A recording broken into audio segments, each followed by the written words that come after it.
Kasako Media, tunaangazia maisha, tunaandika kesho. Serikali ya awamu ya sita ya Mheshimiwa Daktari Samia Suluhu Hassan inaendelea kuchukua hatua za kuboresha sekta ya elimu hii ili kuhakikisha mazingira bora zaidi ya wanafunzi yanawekwa kote nchini.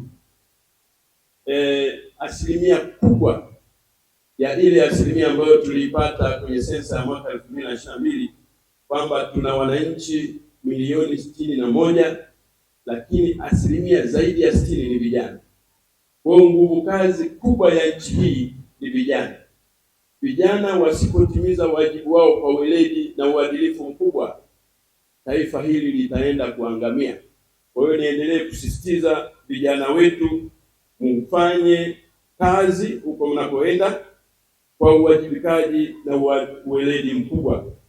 3, kuwa wabunifu na wachapakazi ambao mtachangia maendeleo.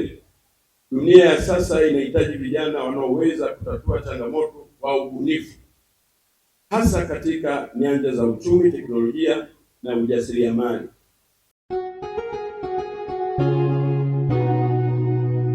Kasako Media, tunaangazia maisha, tunaandika kesho.